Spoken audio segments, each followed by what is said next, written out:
따사로운 한 주였습니다. 바쁜 일상 속에서도 이렇게 발걸음을 해준 우리 기쁨의 교회 성도들의 따스한 마음들이 모여 성령으로 뜨거운 예배가 되도록 함께해 주세요. 지금 혹시 이 자리에 함께하지 못한 자녀들이 있거나 아픈 자녀들이 있다면 그들에게 강건한 힘 주시고 주님의 눈동자처럼 지켜주세요. 사순절 기간입니다. 사순절의 어원은 봄이라는 단어에서 유래되었다고 합니다. 그러기에 우리는 예수님을 떠올리고 몸과 마음을 정결하고 경건히 준비하는 그런 계절이 되도록 도와주세요. 떠올려보면 우린 많은 말씀을 들었고 가르침과 이끌림을 받았으나 깨닫지 못하였고 우리 욕망을 더 따랐습니다. 그런 우리 교만함과 고집으로 인한 불순종을 용서해 주세요.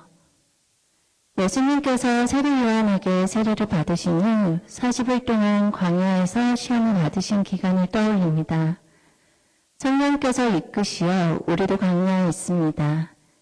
이 미국 땅이 광야이고 우리의 삶이 시험입니다. 많은 경고도 주시고 여러 상황들을 보여주시며 시험을 주셨으나 아직도 우리는 내 뜻대로 생각하고 행합니다. 그 모든 잘못을 뉘우치고 주님의 음성을 들으며 주님의 뜻을 따르게 해 주시옵소서. 주는 우리 교회 각 가정을 위해서 기도합니다. 우리는 약하기에 주님이 보이지 않는 곳곳에 주님의 도움과 기도가 절실히 필요합니다. 영역간의 건강을 허락해 주시고 각 가정에 가장 필요한 방식으로 우리의 기도를 응답해 주세요. 사순절 주 성경 읽기 시간을 통해 매일 주님을 만나는 시간을 갖고 있습니다. 유초등부 아이들부터 유스 아이들까지 모두 말씀을 통해 주님과 함께하는 시간을 보내고 있습니다. 말씀을 통해 주님의 음성을 듣기를 원합니다. 치밀해지기 원합니다. 주님께 구하고 찾으며 두드리기를 원합니다. 성경 말씀을 통해 생각이 자라고 마음이 넓어지고 지경이 넓혀지기를 원합니다. 또한 주님, 주변을 뒤돌아볼 수 있는 은혜를 내려주십시오. 주변의 많은 사건, 사고로 우리들의 마음을 아프게 하는 일들이 많이 있습니다. 눈에 보이지 않는 곳까지 들여다볼 수 있는 눈의 지경을 넓혀주시어 기도하게 하옵소서. 우리의 삶의 모든 것을 주님께 올려드릴 수 있길 원하며 그 무엇보다 하나님께서 하나님의 방법으로 이끌어 주시기를 간절히 원합니다. 하나님과 대화를 하고 귀를 기울이는 우리가 되기를 간절히 원하고 오늘은 누가복음 말씀을 통해 씨앗이 아닌 밭이란 주제로 말씀을 전하실 때 우리 장주인식 목사님의 입을 지키시고 기름 부어주세요. 우리의 성도들의 마음과 귀를 열어주시어 오늘 우리가 살아계신 하나님의 음성을 듣도록 해주세요. 예배를 시작하는 시간이오니 마치는 시간까지 함께 하실 주님을 찬양하며 이 모든 말씀, 이 세상의 빛과 소금이 되도록 축복하실 예수님의 이름으로 기도드렸습니다. 아멘.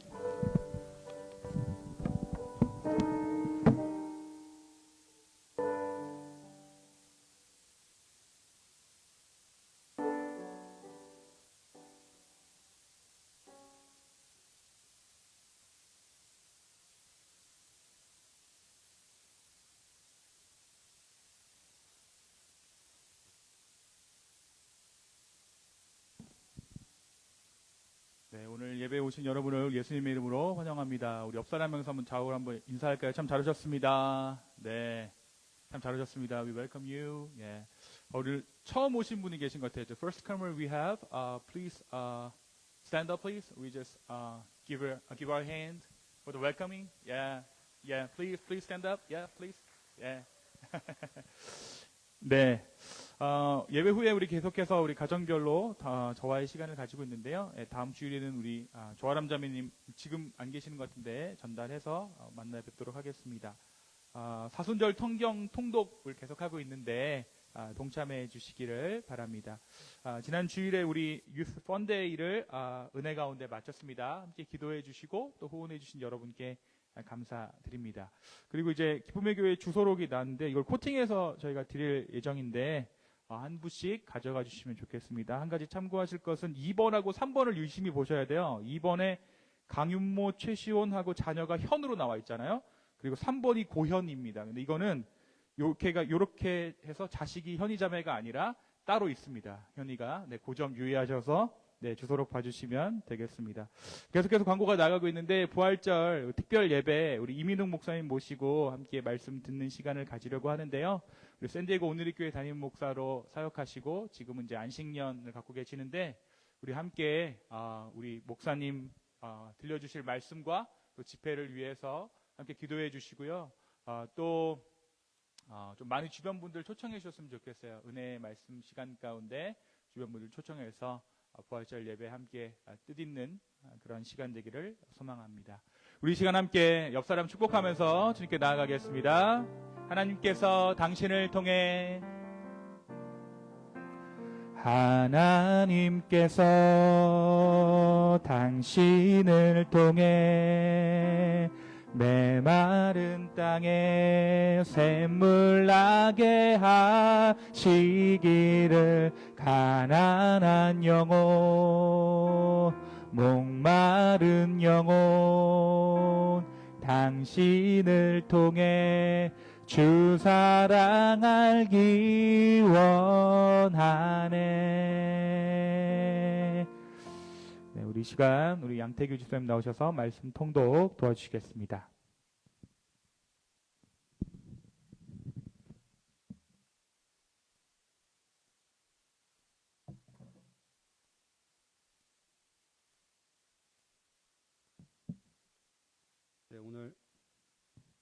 네, 오늘 누가복음 8장 4절에서 15절까지 함께 교독하시고 마지막 절은 같이 읽겠습니다. 각 동네 사람들이 예수께로 나와 큰 무리를 이루니 예수께서 비유로 말씀하시되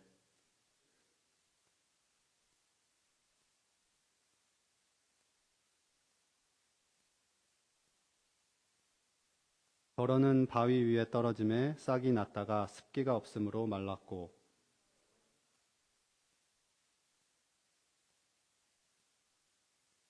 더러는 좋은 땅에 떨어짐에 나서 100배의 결실을 하였느니라. 이 말씀을 하시고 외치시되 들을 귀 있는 자는 들을지어다. 이르시되 하나님 나라의 비밀을 아는 것이 너희에게는 허락되었으나 다른 사람에게는 비유로 하나니 이는 그들로 보아도 보지 못하고 들어도 깨닫지 못하게 하려 함이라. 길가에 있다는 것은 말씀을 들은 자니 이에 마귀가 가서 그들을 믿어 구원 얻지 못하게 하려고 말씀을 그 마음에서 빼앗는 것이요.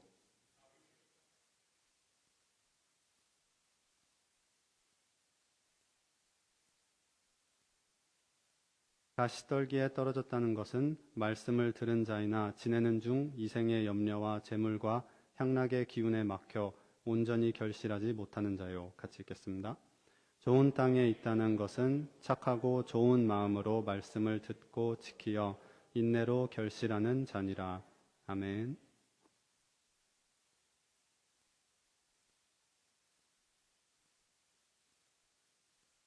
우리 시간 잠깐 말씀 놓고 기도하겠습니다. 주님 감사합니다. 오늘 이 말씀을 통하여서 이 누가복음 8장의 말씀을 통하여서 우리 가운데 주님께서 주시고자 하는 말씀을 허락하여 주시옵소서. 주님 우리가 주님의 은혜를 구합니다. 성령님 우리와 동행하여 주시옵소서. 감사합니다. 예수님의 이름으로 기도했습니다. 아멘. Today's Bible scripture is Luke chapter 8 verses 4 through 15. Yeah, so you can imagine. 최소한의 잉글리시 서비스가 필요할 것 같아서 오늘 제가 패스지만 영어로 좀 말씀드립니다. 여러분 우리가 살고 있는 이곳에 이제 완연한 봄의 기운이 느껴집니다. 저는 이곳에서 지내면서 봄이 왔구나, 이제 진짜 봄이구나 라고 확신하게 되는 이 순간들이 있어요. 물론 기온이 올라가면, 그러니까 날씨가 좀 따뜻해지면 이제 우리가 봄이구나 라는 것을 알죠. 그런데 제 경험에 의하면 날씨는 우리를 종종 속이는 것 같아요. 하루 이틀 따뜻해졌다가도 갑자기 추워지고 어느 날 아침에는 막 서리가 내려 있고, 그런데 오늘 또 이제 한국 날씨를 보니까 오늘 눈이 왔다 그래요, 한국에. 그러니까 요즘에는 제 날씨가 막 제각각이어서 날씨로 이 봄을 가늠하기는 좀 어려운 것 같습니다. 그런데 여러분, 그럼에도 불구하고 절대로 우리를 속이지 않는 것이 있어요. 우리를 속이지 않는 것. 봄이 왔다라는 것을 절대 속이지 못하는 것이 있습니다. 바로 꽃가루입니다. 꽃가루. 예. 봄바람을 타고 눈에 보이지 않게 흩날리는 이 꽃가루가 어김없이 우리에게 이제 봄이 왔구나라는 것을 말해주고 있는 것이죠. 오늘 모두 교회 오실 때 이제 차를 타고 교회에 오셨을 텐데요. 집에서 나오실 때는 차를 차고에 주차해 두시는 경우가 있어서 이 꽃가루가 별로 신경 쓰이지 않으실 수 있지만 오늘 예배를 마치고 댁에 돌아가시는 길에 한번 본인들의 차를 확인해 보세요. 노란 꽃가루가 차에 쌓여 있는 것을 확인하실 수 있을 것입니다. 날씨는 왔다 갔다 해도 기온은 오락가락해도 꽃가루는 분명 우리에게 말하죠. 이제 봄이다. 생명이 다시 시작됐다. 이 꽃가루는요, 겨울 내내 땅속에서 움츠리고 바람과 추위를 견디던 생명들이 드디어 봄을 맞이하며 온 힘을 다해 자신의 존재를 퍼뜨리는 순간, 그것이 바로 꽃가루입니다. 이처럼 식물은 우리의 눈에 띄지 않더라도 살아남아요. 생명을 이어가기 위해 쉼없이 애쓰고 있는 거죠. 어떻게든 한번 자손을 퍼뜨려 보려고, 생명을 유지해 보려고 애쓰는 흔적이 꽃가루죠. 우리가 가끔 이런 식물의 생명력을 뜻밖의 순간에 마주하기도 합니다. 한동안 신경 쓰지 않았던 꽃나무에서 꽃이 나요. 그리고 제대로 정리하지도 않은 고추 모종이나 토마토 모종에 어느 날 보니까 고추가 열려 있고 토마토가 열려 있고, 그렇다고 해서 내가 참 식물을 잘 키우는 사람이구나, 화단 가꾸는 재능이 있나 보다라는 뜻은 절대 아닙니다. 혹시라도 그런 착각을 하시고 집에 화분을 들이신다거나 앞마당에 텃밭을 가꿔보시겠다고 시도하신다면 높은 확률로 실패하실지도 몰라요. 오히려 막 애를 쓰는데 가꾸려고 하는데 안 되는 거예요. 왜냐하면 제 경험이 그렇기 때문이죠. 정성껏 물을 주고 햇볕도 쬐주고 심지어 좋은 말을 해주면서 사랑해, 좋아해 하면서 말도 걸어줬는데 어느새 시들어 있고, 열심히 심은 씨앗은 잡초만 무성히 자라기도 하는 그런 경험을 한 적이 있습니다. 그러면서 제가 깨달은 게 있어요. 내가 잘해서 열매를 본다기보다는 생명 그 자체의 힘이 있구나. 우리가 오늘 함께 나누는 예수님의 말씀은 우리가 너무나도 잘 알고 있는 말씀입니다. 바로 씨 뿌리는 자의 비유라고 하는 말씀이죠. 예수님께서 왜 비유로 말씀하셨을까요? Why Jesus used the parables to the people? 그 왜 그런지 한번 우리가 좀 살펴볼 필요가 있는데, 사실 이 패러블로 말씀하셨던 이유는 필터였어요. 필터. 걸러내기 위한 필터였습니다.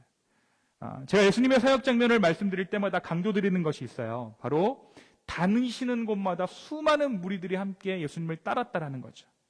제가 이렇게 말씀드리는 이유는, 이 수많은 무리들에 대해서 강조드리는 이유는 예수님의 영향력이 참으로 컸다라는 사실을 말씀드리는 것이기도 하지만, 정작 예수님 본인은 이 무리들, 그리고 자신의 이러한 사람들을 끌어모으는 영향력에 초점을 두고 사역하시지는 않았다라는 사실을 강조하기 위해서입니다. 여러분, 우리가 오늘날 이 세상을 살아가면서 숫자가 많은 것을 이야기해주는 세상 가운데 우리가 살아가고 있습니다. 대중의 관심과 대중의 추종을 이끌수록 더 많은 사람들이 나를 따르고 나의 말을 듣기 시작할수록 그에 비례해 나 자신의 부와 영향력도 커지는 구조가 형성되어져 있는 거예요. 여러분, 기쁨의 교회 어떻습니까? 교회가 쪼그라들어야 되죠? 됩니까? 아니면 커져야 됩니까? 네, 왜 말씀들을 안 하세요? 커져야죠. 네. 우리 마음 가운데 좀 부흥했으면 좋겠다, 사람의 숫자가 늘어났으면 좋겠다라는 마음들이 당연히 있어요. 그렇죠? 그래서 여러분, 어떤 생각이 드냐면, 저는 가끔 설교를 하다가 사람들이 생각을 좀 멈췄으면 좋겠다, 그리고 질문하지 않았으면 좋겠다, 그리고 무조건적으로 좀 나를 지지해 줬으면 좋겠다라는 생각을 은연중에 하게 되는 것 같아요. 좀 잔말 말고 좀 따라왔으면 좋겠다. 웬만하면 많은 사람들이. 그렇죠? 왜 그런가 봤더니 그렇게 되면 내가 더 많은 권력을 가지게 되고 더 큰 목소리를 갖게 된다는 거예요. 이쯤 되면 사람들의 지지를 받는 것 자체가 목적이자 존재 이유가 되어버리는 것이죠. 이 구조는 단지 정치나 미디어, 사회적 영향력에만 국한되지 않습니다. 우리 일상 가운데 굉장히 깊숙하게 사람들이 곧 의미가 되는, 사람 숫자가 곧 의미가 되는 일들이 많이 있어요. 더 많은 구독자, 더 많은 팔로워, 더 많은 지지자, 더 많은 좋아요와 댓글, 심지어 더 많은 교인, 더 많은 열성 소비자들을 추구하는 세상을 우리가 살아갑니다. 숫자가 곧 돈이고 숫자가 곧 권력인 거예요. 숫자가 곧 존재의 가치가 되는 시대 가운데 우리가 살아가고 있는 것이죠. Even church, 교회도 그렇고 어떤 영역에서도 다다익선인 거예요. 그런데 예수님은 숫자에 함몰되지 않으셨어요. 다수의 군중들이 자신의 성공을 말해주는 것이 아니라는 거죠.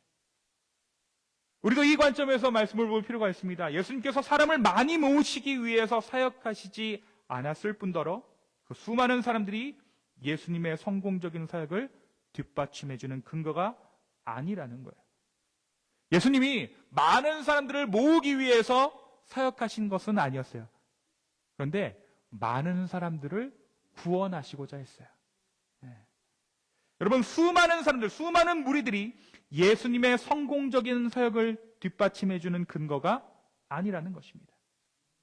예수님은 사람을 많이 모으는 것 자체가 목적이 아니셨습니다. 오히려 예수님께서는 사람들이 몰려들 때마다 그들의 동기를 분별하셨어요. 그래서 예수님은 말씀을 비유로 감춰서 말씀하신 거예요. 오늘 말씀 뭐라고 말씀하세요?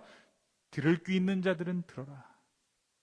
정말 듣고자 하는 자, 말씀 앞에서 마음을 열 준비가 되어 있는 자, 그러한 자만이 내 말을 깨달을 수 있다. 그래서 비유로 말씀하신 거죠. 비유로 말하면요, 왠지 모르게 한 번 더 생각하게 되거든요. 예를 들어 이제 당신 연애 편지를 쓸 때 당신은 장미꽃 같아라고 얘기하면 그건 참 상당히 쉬운 비유죠. 근데 여자들은 꼭 꽈서 생각해요. 나한테 가시가 있다는 건가? 한 번 더 생각하는 거예요. 이쁘긴 한가 보네. 근데 가시가 있나 보다. 비유로 말하면 한 번 더 생각하는 거예요. 당신은 꼭 된장찌개 같은 여자야. 그게 무슨 말이지? 나한테 안 좋은 냄새가 나나? 아니면 끓일수록 맛이 진해진다는 건가? 매일 보는 그냥 평범한 여자란 뜻인가? 온갖 가지 생각을 다 한다고요. 비유로 말씀하시면 마음 가운데 듣는 자가 한 번 더 생각하고 그 말씀이 진짜 의미하는 것이 무엇인가 생각해 보게 된다는 거예요. 그래서 예수님은 비유 가운데 예수님께서 하시고자 하는 말씀을 감추어 두셨습니다. 오늘 우리가 누가복음 8장의 씨 뿌리는 자의 비유를 대할 때 이러한 맥락에서 주어진 말씀임을 우리가 알아야 할 것입니다. 많은 사람들이 예수님을 따르지만 각자 저마다의 목적을 가지고 저마다의 의도를 가지고 나를 따르고 있음을 예수님께서 아셨다라는 거예요. 그리고 비유를 통해 말씀하심으로 자신의 목적에 맞게 자신을 따르는 자들을 구별하셨다라는 것입니다. 자, 모든 사람이 제각각의 목적을 가지고 예수님 따르지만 나도 목적이 있다는 거예요. 나도 목적이 있다. 그래서 내 목적에 따라 나를 따라주기를 바라는 마음이 예수님께서 있으셨다라는 거예요. 그래서 오늘 본문은 어떻게 시작합니까? 8장 5절 한번 다 같이 한번 읽어볼까요? 오늘 본문 5절의 말씀을 다 같이 한번 읽겠습니다. 함께 읽습니다. 시작. 씨를 뿌리는 자가 그 씨를 뿌리러 나가서 뿌릴새 더러는 길가에 떨어짐에 밟히며 공중의 새들이 먹어버렸고. 그렇죠? 씨를 뿌리러 나갔다. 씨를 뿌리는 자가 씨를 뿌리러 나갔다. 여러분, 이 짧은 문장을 유심히 살펴보면 이 문장은요, 의도를 가진 사람이 자발적으로 목적을 이루기 위해 일하는 거예요. 농부가 여러분 어떻게 열매를 기대하지 않고 씨를 뿌릴 수 있겠습니까? 씨를 뿌리는 자는 명확한 의도를 가지고 씨를 뿌리러 밭에 나간 거예요. 씨를 뿌리는 것은 분명 농부의 기대가 있는 우연이 아닌 목적을 가진 행동이라는 거죠. 자, 당시 예수님을 따르던 수많은 무리들이 어떠한 연고로 모였습니까? 어떠한 이유로 모였습니까? 그들은 분명한 신앙적 목적이나 제자가 되겠다는 결단을 가지고 모인 것은 아니었어요. 예수님의 소문을 듣고 호기심에 따라온 사람도 있었겠죠. 기적을 보기 위해 나온 사람도 있을 것이고 병고침이라는 혜택을 기대하며 나온 자들도 있었을 것입니다. 또 어떤 이들은 군중의 흐름을 따라서 그저 다들 가니까 나도 한번 가보자라는 마음으로 예수님께 나왔을 거예요. 하지만 예수님께서 말씀하시는 것은 나는 목적이 있어. 난 의도가 있어. 너에게 병 고쳐주는 것, 오병이어의 기적을 베푸는 것, 너를 먹여주는 것 다 이유가 있어. 그렇다면 그 의도는 무엇입니까? 그렇습니다.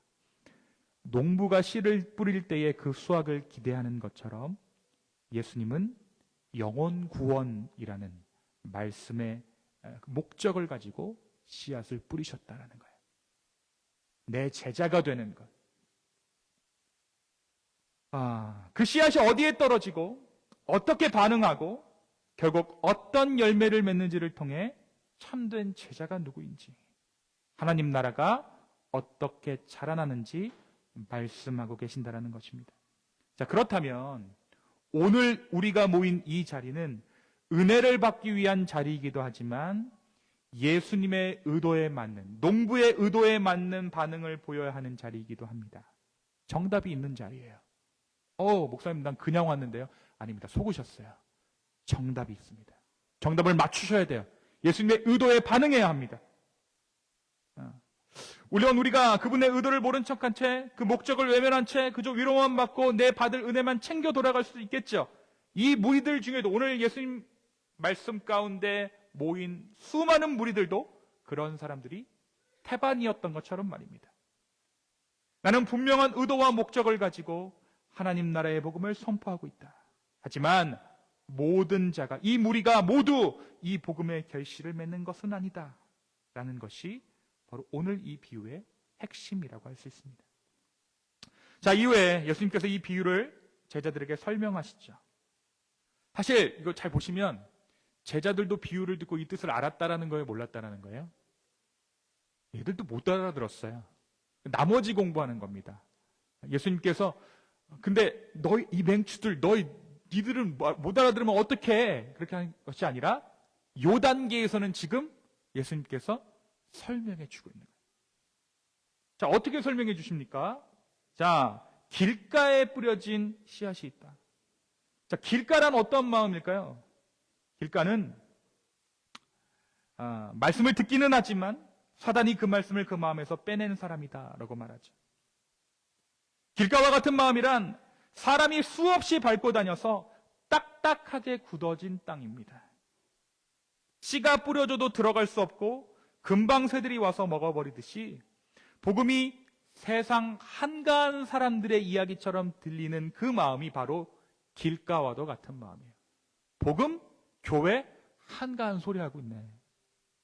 여러분, 인생의 산전수전을 다 겪으면 모두 예수님의 복음을 진리로 받아들이게 될까요? 아닙니다.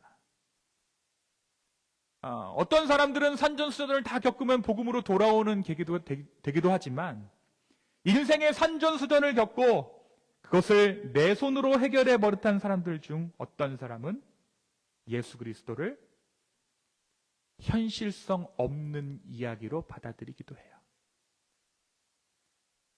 야, 복음만큼 현실적이지 않은 이야기가 없다. 복음이라는 것이 내가 천국에 가기 위한 수단으로 삼기에는 유용하지만 복음대로 살아가는 삶에는 관심이 없는 거예요. 유익한 정보가 되기는 하지만 그 복음이 내 삶의 기준이 되고 가치가 되고 방향이 되는 것은 거부하는 거지. 결국 이러한 태도는 길가의 마음과도 같습니다. 말씀은 듣지만 믿음으로 연결되지는 않아요. 복음을 받아들이는 듯하지만 실제로는 삶을 흔들지 않는 안전한 거리에서 복음을 바라보는 것이죠. 수많은 사람들이 밟은 내 마음에 길 되신 그리스도 외에 다른 구원의 길이 이미 나버린 거예요. 예수님 뭐예요? 길이요 진리요 생명 되시죠. 그런데 이 사람은 이미 마음 가운데 다른 길이 있는 겁니다. 닳고 닳아서 세상을 사는 법은 알아도 그리스도의 법을 따르는 것은 모르는 상태의 마음, 그것이 바로 길가와도 같은 마음이에요. 자, 그럼 바위 같은 마음은 무엇입니까? 그것은 뜨거웠다 이내 식어버리는 마음이에요. 급할 때는 예수님 찾았습니다. 하지만 그 마음 깊은 곳에는 말씀이 자리 잡을 수 있는 영적인 공간이 마련되어 있잖아요. 뿌리가 내리지 못하는 거예요. 표면적으로는 기쁨으로 말씀을 받고 감정적으로 뜨거울 수 있지만 깊은 결단과 인격적인 순종으로 이어지지 않는 거죠. 그래서 여러분 어떠냐면 복음에 대한 반응이 자꾸 유희적인 도구로 변질되어져 갑니다. 즐거운 것이 복음이고 내 귀에 듣기에 순한 것이 복음이 됩니다.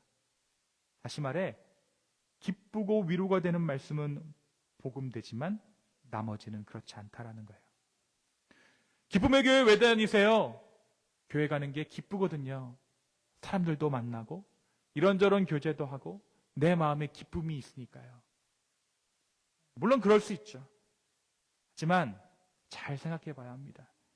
교회가 나를 기쁘게 해줄 때만 갈 만한 곳이 되고 내 마음에 조금이라도 부담이 되거나 어떤 헌신을 내게 요구할 때 나는 교회 가운데 어떻게 반응하는가. 그런 마음을 말씀은 바위와도 같은 마음이라고 이야기하고 있어요. 자, 가시떨기와도 같은 마음은 무엇입니까? 이생의 염려와 재물과 향락의 기운이 가득한 마음이라고 예수님께서 설명해 주셨어요. 여러분, 염려하고 향락이 전혀 다른 마음 같죠? 그런데 이 둘은 사실 같은 마음입니다. 염려는 무거운 마음이고 향락은 가볍고 즐겁게 살려는 삶의 태도라서 서로 달라 보이지만 예수님께서는 이 두 가지를 동일하게 가시덤불이라고 묶어 놓았습니다. 왜 그럴까요? 이 뿌리가 하나님보다 세상을 더 의지하려는 마음, 다시 말해 믿음이 아닌 내 중심적인 삶의 태도에서 비롯되기 때문이에요. 염려는 언제 생깁니까? 내 삶을 어떻게든 내가 책임져야 한다라는 불안 때문에 생기죠. 향락은 어떻게 생깁니까? 내 삶을 내가 즐겁게 채워야 된다라는 게 향락이에요. 그러니까 뿌리가 같은 거예요. 둘 다 하나님께 맡기지 못하고 내가 내 인생의 주인 되려는 마음에서 출발한다는 것입니다.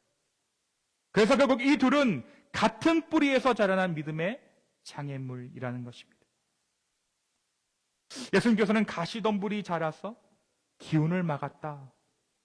말씀이 자라고 있음에도 불구하고 이 세상의 염려와 재물과 향락이 그 기운을 막아버려 열매를 맺지 못한다라고 말씀하고 있습니다. 자, 그렇다면 오늘 말씀이 이야기하는 결실을 맺는, 열매를 맺는 좋은 밭은 어떠한 마음 상태를 말할까요? 착하고 좋은 마음이라고 오늘 말씀이 이야기하죠. 착하고 좋은 마음이 뭘까요? 옆 사람 한번 보시죠. 내 배우자가 가진 그 착한 마음, 온순한 마음을 의미할까요? 아닙니다. 온순한 성격을 의미하는 것이 아니에요. 순딩순딩한 마음을 말하는 것이 아닙니다. 그것은 하나님의 말씀 앞에서 나를 낮추는 마음이에요. 기꺼이 나를 낮추는 마음. 내가 내 마음대로 삶 살 수 있지만 내 나름대로 지혜도 있고 그 지혜를 따라 많은 부를 누리고 나름대로 성공하고 있지만 하나님의 말씀 앞에서 내 자신의 모든 것들을 내려놓을 수 있는 그 마음, 내 노하우를 내려놓는 그 마음, 그 마음이 착한 마음이라는 거예요. 하나님의 말씀이 진짜이기에 내 방식을 내려놓는 그 마음이 바로 착하고 좋은 마음입니다. 그 마음은 부드럽기 때문에 씨앗이 그 안으로 깊이 들어가 뿌리를 내릴 수 있습니다. 그런 마음에 비로소 주님의 말씀이 자리 잡을 수 있다라고 예수님 말씀하세요. 좋은 밭은 인내로 결실합니다. 열매는 즉시 맺히지 않습니다. 계절이 돌고 시간이 지나야 하듯 말씀을 듣고 지키고 그것을 따라 살아나는 삶 가운데 열매는 서서히 맺혀갑니다. 이걸 하는 것이 착한 마음이에요. 조금 따라해보다가 안 되네. 내가 속았다. 역시 내 마음대로 내가 살아야 했었나 보다. 이 마음이 착한 마음이 아니라 그래, 예수님의 말씀이 내 가운데 심겨졌으니 언젠가 열매를 맺겠지. 예수님의 열매를 맺겠지. 지금 내 눈에 보이는 것이 갈등이고 지금 내 눈앞에 보이는 것이 내가 조금 손해보는 것이지만 언젠가 이 말씀이 내 삶 가운데 뿌려졌기에 열매를 맺겠지 하는 마음이 착하고 순종하는 마음이라는 거예요. 사랑하는 성도 여러분, 오늘 이 비유가 우리를 예수님의 제자로, 수많은 무리들 가운데 예수님의 제자로 구별하여 우리를 부르고 있습니다. 열매 맺는 밭으로 우리를 초대하고 있습니다. 그런데 오늘 말씀은 중요한 사실 한 가지를 더 말합니다. 그것은 바로 예수님의 씨앗은 문제가 없다라는 거예요. The seed is not a problem. The matter is the land, the soil in my heart. 바로 내 마음이라는 거예요. 씨앗은 생명력이 있는 거예요. 거짓된 씨앗을 뿌리시지 않으셨습니다. 씨앗은 의심하지 마세요. 문제는 밭입니다. 여러분, 우리는 무엇입니까? 우리는 밭이에요. 우리가 밭이에요. 씨앗은 열매를 보장하는 씨앗, 복음 그 자체이고 우리는 밭이죠. 그럼 하나님 무엇입니까? 하나님, the God, the farmer. 하나님 농부예요. 여러분, 밭은 스스로를 일굴 수 없습니다. 그렇죠? 밭은 스스로를 기경할 수 없습니다. 아무리 세상이 좋아지고 모든 것이 자동화된다라고 하더라도 자동으로 스스로를 기경하는 밭은 존재하지 않을 거예요. 오늘 우리는 이 비유 가운데 예수님께서 말씀하시는 모든 유형의 땅을 우리 마음 가운데 가지고 있는 거예요. 어떨 때는 내 마음의 일부는 많은 사람들이 밟고 지나가 예수님께서 내신 길이 아닌 다른 길이 나 있고, 또 어떨 때에는 우리 마음 가운데 무수한 돌들이 가득한 것을 확인합니다. 불쑥불쑥 나를 공격하는 불안감은 내 마음 가운데 뾰족뾰족한 가시덤불이 자라고 있음을 보게 합니다. 욕심, 두려움, 비교, 인정받고 싶은 마음, 나를 지키기 위한 방어들, 이 모든 것이 하나님의 말씀이 자라지 못하도록 숨을 막고 있는 것이죠. 그런데 하나님이 그 마음을 보시고 포기하지 않으세요.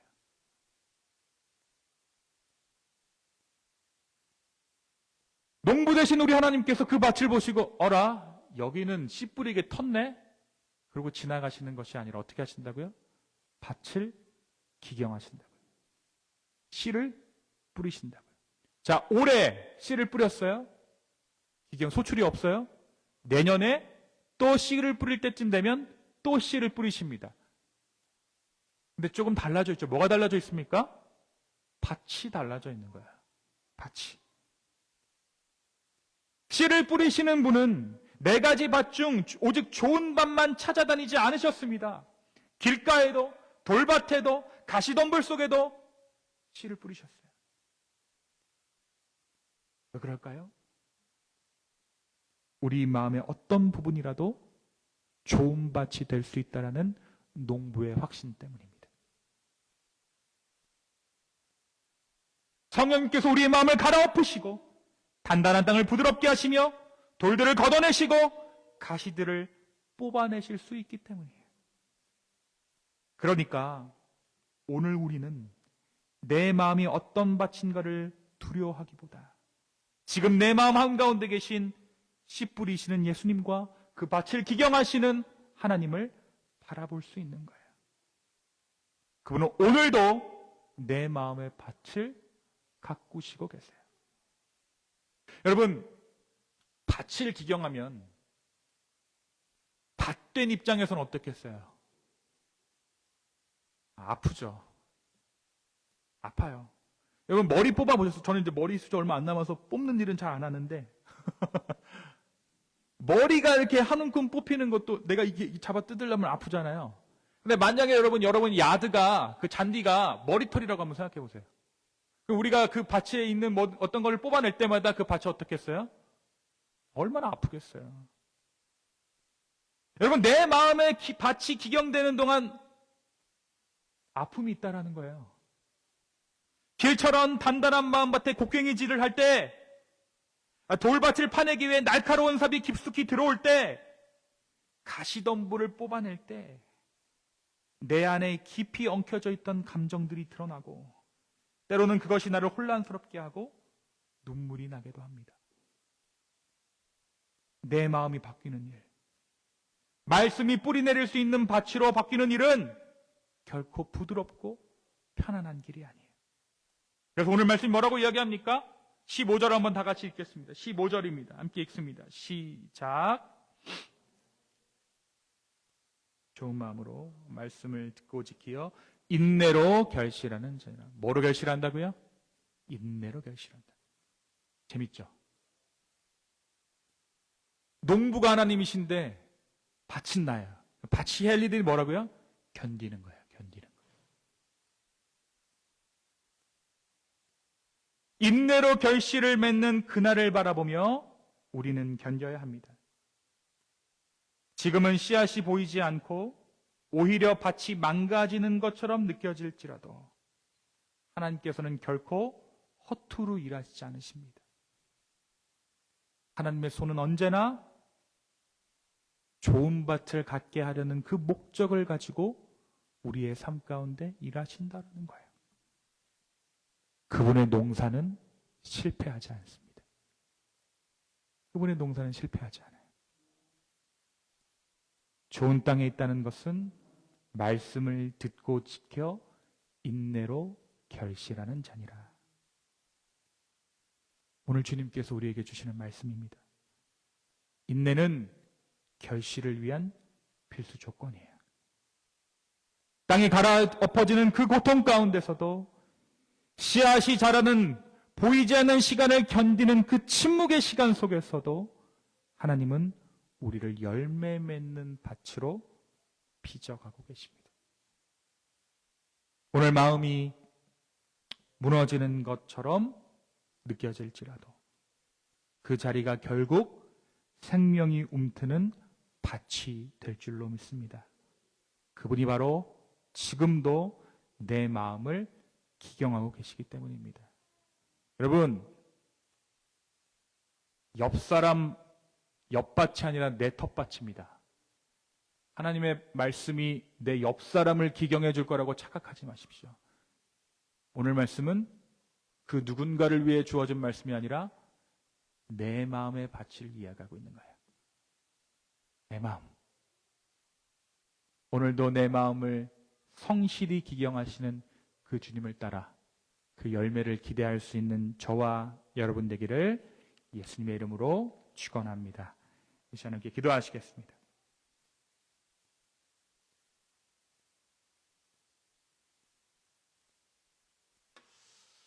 우리 자리에서 한번 일어나셔서 이 찬양 같이 한번 드리고 같이 기도했으면 좋겠습니다. 두려운 마음 가진 자여라는 찬양인데요.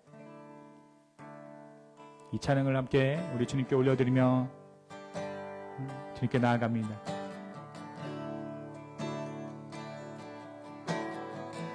두려운 마음 가진 자여,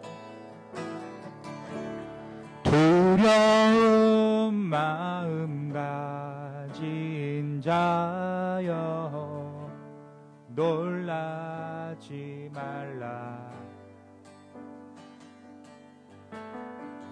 주 너의 하나님 강한 손으로 주 이름 부를 때 주님 구하시리. 주님 구하시. 다시 한번 고백하겠습니다. 상한 마음 가진 자여, 상한 마음 가진 자여, 낭망치 말라. 주 너의 하나님, 주 너의 하나님 사랑의 팔로 주 이름 부를 때 주님 구하시리. 주님 주오셔서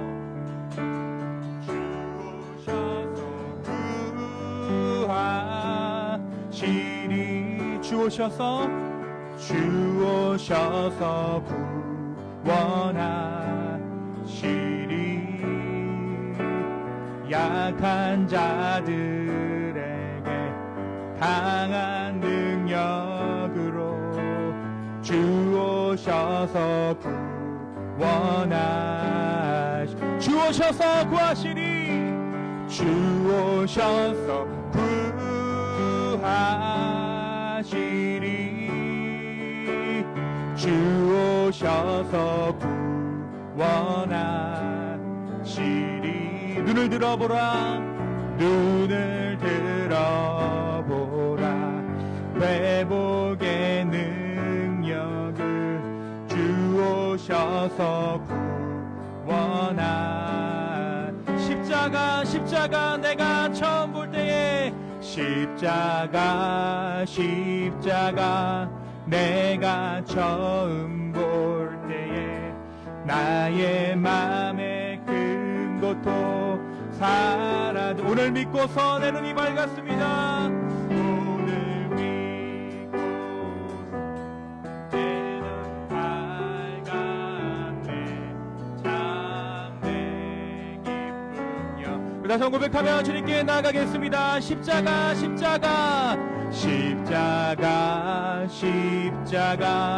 내가 처음 볼 때에 나의 맘에 큰 고통 사라져 오늘 믿고서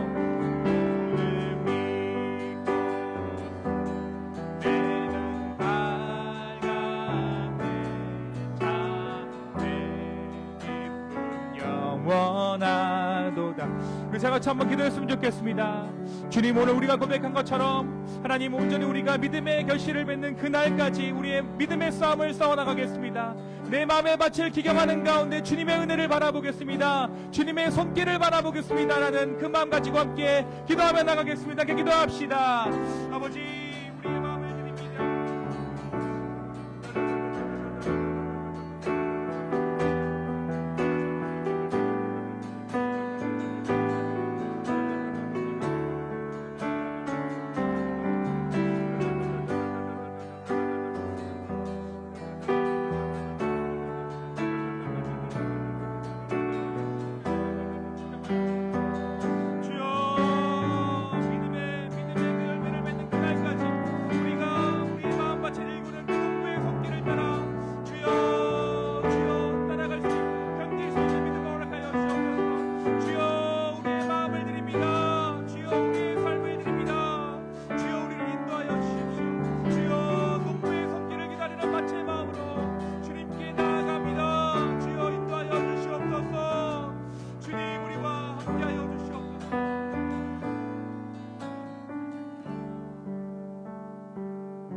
주님 이 시간 우리의 마음밭을 주님께 펼쳐 보이며 아버지 앞에 나아갑니다. 길가와도 같은 나의 마음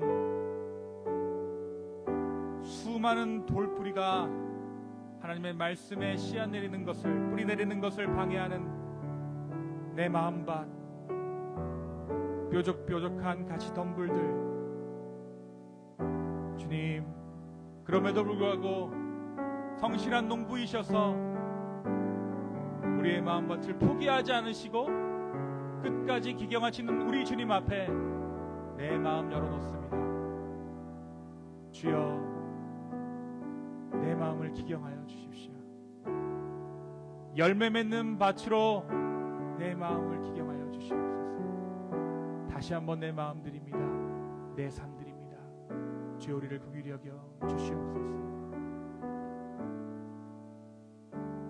이제는 우리 하나님의 사랑과 예수 그리스도의 은혜와 성령님의 감화감동 교통하심이 오늘 농부 되신 하나님 앞에 우리의 마음밭을 기경하시도록 내어드리는 우리 기쁨의 교회 성도분들 머리 위에 이제로부터 영원까지 함께 있을지어다. 아멘.